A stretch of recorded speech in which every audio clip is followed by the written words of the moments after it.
Hello, and good evening. Tonight, I'll be telling you the story of a man whose name once echoed across mountains, deserts, and forgotten seas. A man who ruled not just with sword or law, but with stillness, with patience, with something deeper than power. Tonight, we remember Arion Talvith, the first and final emperor of Calathur, a vast, ancient realm now buried beneath moss and time. This is not a story of battles alone, nor of riches and gold. It is the story of one life. From a quiet childhood among stone halls and snow, to a reign that would shape the breath of the world itself, to the final day when the lanterns dimmed and the silence returned. So find your rest and let your mind drift far, to the cold towers of the north where a child once sat staring at fire. Let us begin. Long before he was crowned, before the fires of conquest or the building of cities, Arion Talvith was a quiet boy in a cold citadel high above the glacial lakes of northern Calathur. He was born beneath a red moon, wrapped in sable cloth, the only son of High Warden Talmer Verith, the brutal and watchful ruler of the mountain fortress of Dregverin. His mother, the Lady Priestess Solara, died in labor. They say her final breath was not a scream, but a hymn, and that her soul passed into her son through a kiss upon his brow. Arion did not cry as a baby, nor did he laugh.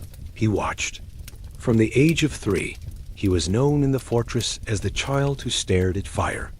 He would sit for hours by the great hearth of the Black Hall, silent, unmoving, eyes locked on the flames as though listening to a language only he could hear. Servants whispered that he spoke to the fire in dreams. His father, Talmer, ruled with cruelty, but he did not fear his son, not at first. At 5, Arion memorized the oaths of sovereignty. At 6, he was brought before the silent arcanum and asked to recite the 10 names of Calathur's ancient kings, not their victories, but their failures. He answered flawlessly. At 7, he watched his father flay a traitor alive and did not flinch. He simply asked, was this necessary? By 8, Talmer began to fear him. One bitter winter, when disease swept the fortress and the halls filled with smoke, Arion wandered alone to the temple of the old gods, barefoot through the snow. He sat before the shattered altar and placed his small hand on the broken sunstone. The flame within reawakened for the first time in 300 years. When they found him, the stone glowed beneath his touch. He said only, "She told me it wasn't dead." He never explained who she was. At 10, his father vanished. No body, no blood, just an empty cloak on the stairs of the high chamber. Some said Arion had done it, with poison, sorcery, or will alone, but no one questioned his rise. Not even the archons. For when Arion walked into the throne room the next morning, barefoot, cloaked in his mother's funeral shawl, the ancient bells rang without being touched. And so, at the age of 10, the boy who once stared at fire was crowned Warden of the North, ruler of Dregverin, and heir to the throne of the fractured Kalithari realms. The empire would not know peace for another 30 years. But in that silence, in that still, frost-covered morning, something old opened its eyes, and it would follow Arion for the rest of his life. The empire that Arion inherited was not whole. Once, the Kalithari realms had stretched from the Singing Coast to the teeth of Yurash, a vast dominion of dark stone cities and silver-blooded kings. But by the time Arion was crowned Warden of the North, it had crumbled into fractured territories, ruled by merchant dynasties, war mages, and quiet tyrants who thought the age of unity was over. They were wrong. Arion came of age in silence, but not in stillness. At 13, he began his studies under the last surviving sword sage of the Hollow Gate, an old blind woman named Sirathe, who spoke little and struck fast. She taught him the way of still blade and slow breath. Not how to win, but how not to need to fight at all. But Arion learned war regardless. At 15, he marched his bannerless army into the high plains of Mar Calith, where 4 lords had long warred over forgotten mines and river taxes. He offered them peace. They laughed. So he waited until dusk, when their torches lit the ridges, and then walked alone into their war camp, unarmed. What he said that night was never written. But by morning, the 4 lords had bowed. 2 swore loyalty. 1 wept. The last laid down his sword and walked into the river, vanishing beneath the current. Arion did not speak of conquest. He spoke of order, a world where men no longer burned wheat fields in spring or sent children into iron mines. He promised them nothing but memory, that Calathar would rise again, not as a kingdom, but as a wound remembered, healed. By 20, he had taken the cities of the east. By 24, the towers of the Moon Coast returned their sigils to his banner. By 28, he entered the capital of Vel Arthin, the once grand seat of empire, alone, as the old bells rang out for the first time in a century. He did not crown himself that day. Instead, he placed the last imperial circlet, broken in 3, upon the altar of the Flame Hall, and knelt. For 3 nights, he did not rise. And on the 4th, the 3 pieces of the crown had become one. The empire was born anew, but the wars did not end. Across the southern dunes, the dune cults of Tasheret rose in defiance. In the west, the Sea Knights of Holmor refused to kneel. And deep beneath the swamps of Dol Virith, the sleeping choir began to stir. Voices that sang in unison from mouths sealed shut. Arion faced each threat not with wrath, but resolve. He built roads of obsidian, bridges lined with the bones of tyrants, and towers that whispered to the stars.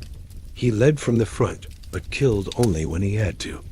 And when his blade struck, it never needed to strike twice. The people called him the Quiet Flame. The priests called him the Listener Emperor. And his enemies called him the End. But still, Arion felt the weight grow.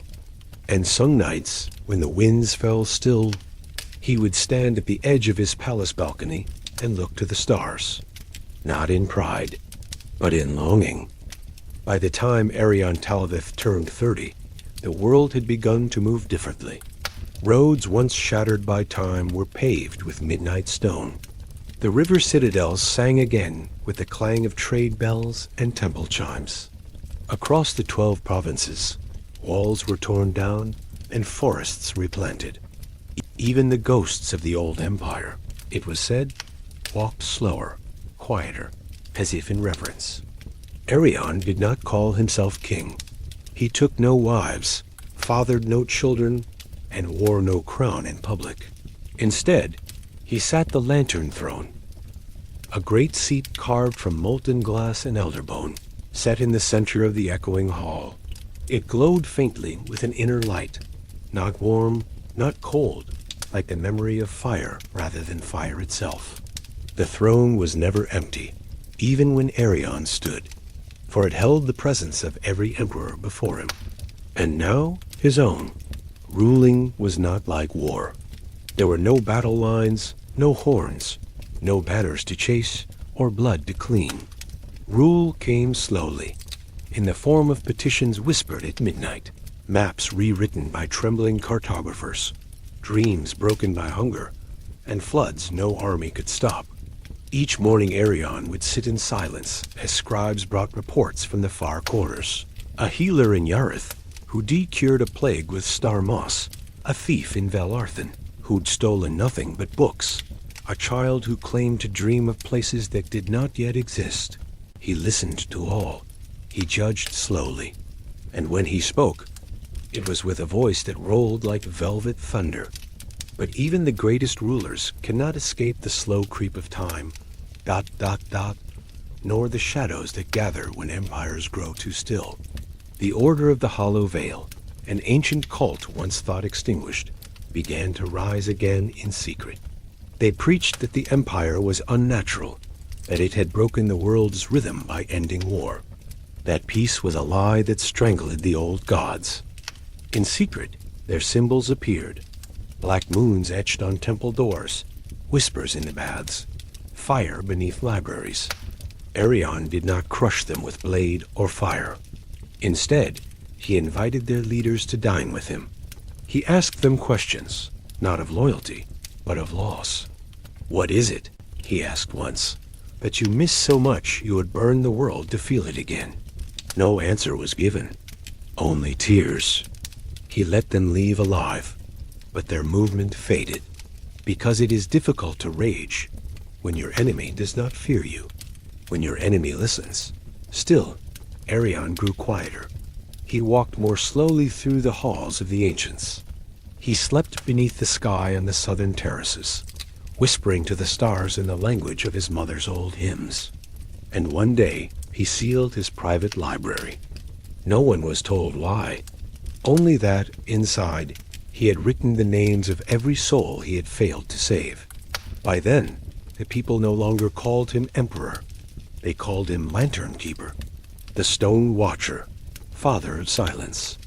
And in the Blackstone cities, children grew up never knowing war, but hearing tales of a man who ruled not from above, but alongside. A man who had become more than a king. He had become a stillness the world could rest upon. Decades passed, and the empire of Calathur flourished in an uneasy calm, as if the world itself was holding its breath.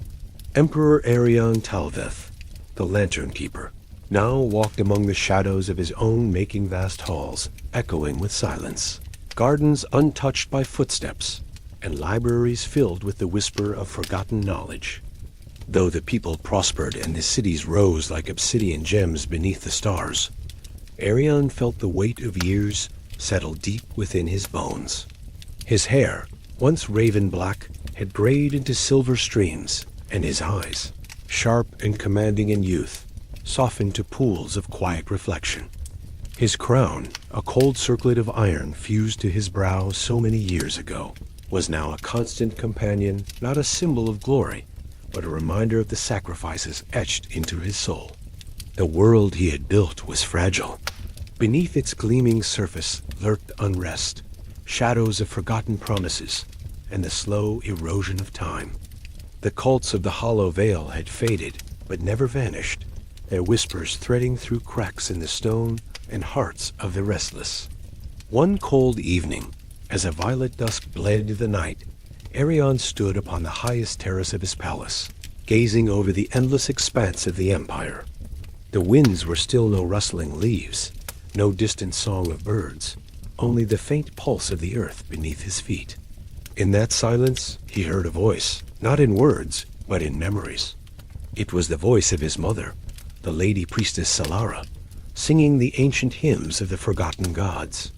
He closed his eyes and remembered the warmth of firelight on cold stone, the quiet flicker of lanterns in dark corridors, and the weight of the throne that breathed beneath him. The years of war, the nights spent walking alone among the dead and the living, the quiet conversations with scholars, generals, and ghosts all converged in this moment of stillness. Arion knew his time was ending. He had ruled with patience and iron will, tempered by the wisdom of silence. He had built roads to connect fractured lands, forged peace from chaos, and cradled an empire on his shoulders long after the world had ceased to understand kings. But even kings must rest. In the final days, he withdrew from the world not in defeat, but in grace. He spent hours in the gardens of memory, tracing the names of those lost to time and war, speaking to shadows as if they were old friends. His last act was to return to the lantern throne, placing his hand upon the living glass that pulsed with his own fading light. As the circlet on his brow cooled, the throne's glow dimmed not with sorrow, but with the promise of renewal. When dawn broke over Calathur, the palace was silent. The emperor had passed, leaving behind no grand proclamation, no final battle, cry only the enduring stillness of a ruler who understood that true power lies not in conquest, but in the quiet moments between. The empire mourned, yet the crown remained empty, for none could claim the weight of the Lantern Keeper. And though the empire would one day fade beneath moss and stone, The story of Arion Talvith, child of fire, sword of silence, and keeper of light, would linger in the wind. A breath between centuries. A lullaby for those who dream beneath the stars.